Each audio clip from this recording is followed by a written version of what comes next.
Assalamualaikum warahmatullahi wabarakatuh. Hai teman-teman dongeng lovers, balik lagi di Gloomy Summer. Masih sama aku Popon, narator kenamaan yang akan menemani lelap indahmu. Guys, malam yang sunyi di sudut kota Seoul, lampu-lampu gedung memantau di kaca jendela. Dan di antara kelip cahaya itu, ada seorang pria yang bergerak tanpa suara. Dia melompat dari satu atap ke atap lain, seolah gravitasi hanyalah saran. Namanya dikenal banyak orang, tapi hanya lewat bisik-bisik. Dia adalah Healer. Ia bukan pahlawan, tapi bukan penjahat juga. Ia adalah bayangan seseorang yang bisa disewa, dan ketika kau butuh sesuatu yang mustahil. Tapi ada satu syarat, Healer tak pernah mau membunuh.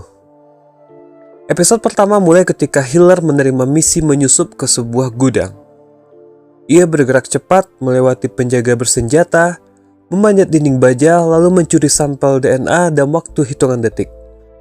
Dengan earphone kecil di telinganya, ada suara hacker wanita, Jo Minja, yang mengarahkan langkahnya seperti GPS manusia. Tak ada drama, tak ada keraguan, hanya kecepatan, ketepatan, dan kesunyian.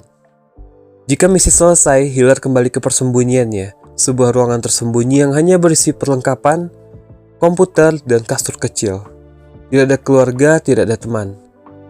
Di sisi lain kota, pagi hari yang cerah memperkenalkan kita pada kehidupan yang sangat berbeda. Seorang wanita muda berlari terburu-buru sambil memegang kamera kecil. Dia adalah Chae Young-shin, reporter online dari Someday News, media kecil. Gajinya tidak seberapa, kadang diremehkan. Tapi Young-shin punya semangat besar dan keinginan kuat untuk membantu orang-orang tertindas, guys. Ia penuh energi, cerewet, suka bercanda, tapi punya hati yang lembut. Ia tinggal bersama ayah angkatnya, seorang pengacara yang sering membela orang-orang kecil. Rumah mereka tidak mewah, tapi hangat dan penuh tawa.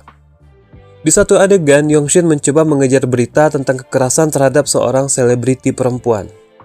Ia diseret, didorong, bahkan hampir jatuh. Tapi ia tetap melawan demi melindungi korban.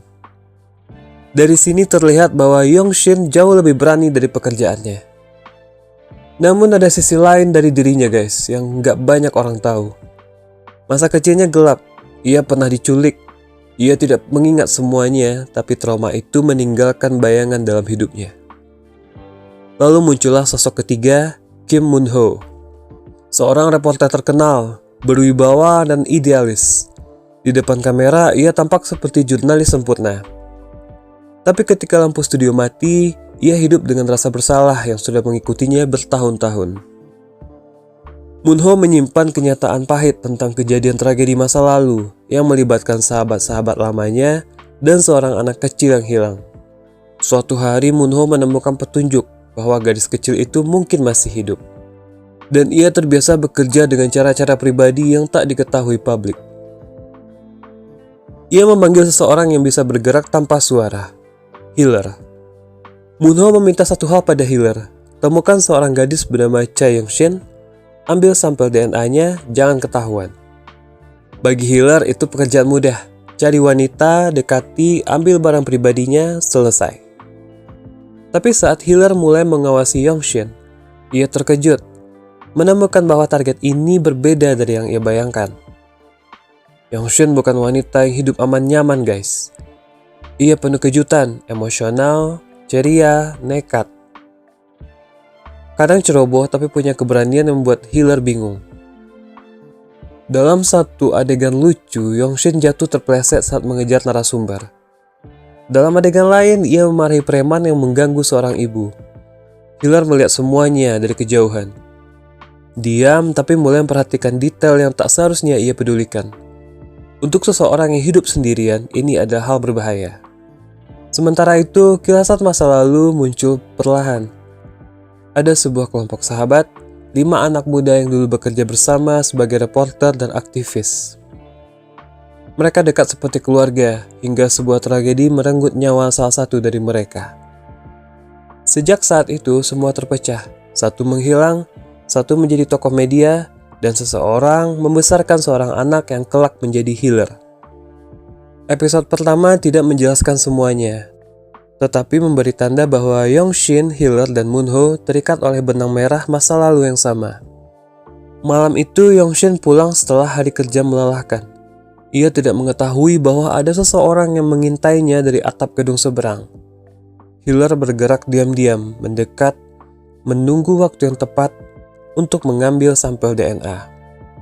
Ia berhasil masuk ke ruangan Yongshin, menghindari kamera CCTV, dan hampir berhasil menyelesaikan misi. Tapi saat ia menemukan barang pribadi Yongshin, sesuatu membuatnya berhenti. Foto kecil. Wajah anak kecil yang tampak tersenyum bahagia. Sejenak Healer terdiam. Ia nggak tahu mengapa, tetapi pandangan itu membuatnya mematung lebih lama dari biasanya. Seolah masa lalu yang ia lupakan sedang mengetuk pintu, guys. Yongshin hampir memergokinya, membuat Healer harus kabur secepat kilat. Dan misi belum selesai, tapi hatinya yang biasanya dingin mulai retak sedikit. Episode berakhir dengan 3 dunia yang perlahan bersinggungan. Healer, pria yang ingin hidup sendirian tanpa terikat siapapun. Yongshin, wanita yang mencari kebenaran tanpa tahu bahwa masa lalunya sedang memburunya.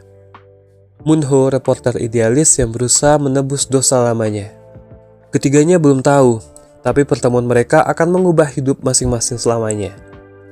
Popon izin pamit dulu guys. Assalamualaikum warahmatullahi wabarakatuh.